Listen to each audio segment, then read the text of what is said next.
Good morning. Today I'm going to show you how to generate a Title 20 notice for a case. So I'm going to go into a case that is currently open but pending review, just to point out the status in the future notice. So first thing we want to do is we want to go to our actions menu. We want to go to communication, create and edit Title 20 notice. And the only two fields that we will need to actually edit or fill in on this form is the written notice closing reason and the date the letter to be mailed. Now we've already generated a letter for this, so some of the fields are filled in, but we'll go in and select something different. So I'm going to put failure to cooperate. You'll see that the written description automatically updates, and I'm going to choose a date of today, and you'll see that all of the dates automatically fill in below. Will change as the date letter to be mailed is changed. You also notice that the Title 20 notice sent field is marked as yes. So we're going to go ahead and click continue, and it'll bring us back to our case profile. So what I want to do is go down to the bottom where I have document templates at, and I want to look for the Title 20 written notice. I'll go ahead and click download,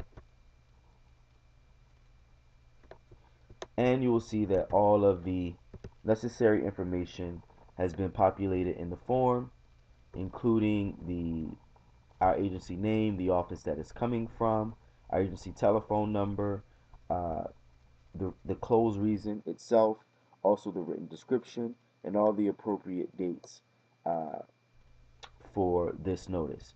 You can also go in and edit this document if you needed to.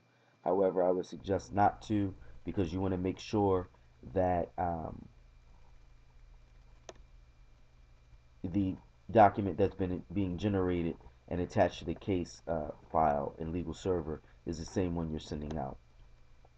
Another thing I want to point out is address. Address may or may not populate depending on if the address was verified in legal server. So what I'm going to do is go back to show you how to resolve this issue while we're looking at this. So I'm going to go back into my case, and what I want to look for is actually client contact information. Now we can see that I've used a fake address here, so that's primarily the reason why it's not coming up. So I'm going to go ahead and click an address, and I'm going to actually choose a address that I know exists, um, simply because it's easier that way. So to ask me, is this the address I'm looking for? I click OK, and you'll notice that it says address validation status is correct. This is one of the checks in legal server. Due to this check, it's necessary for that address to populate. So I'm just going to go down here and click continue. And now that that's saved, I'll go back to my document and verify that that address is populated in the document now. It'll simply download. I click and open it up. And as you can see, the entire address is now filled in. Hope this helps. If you have any questions, feel free to email me. Oh, and I just want to point out one additional thing. Under case documents, you notice that any of the documents that we've generated out of legal server has been added. I believe this is my latest one, so I'm going to delete the rest just to not cause myself any further confusion. And you'll also see who generated the document and some additional information in regards to that document. Hope this helps, and have a great day.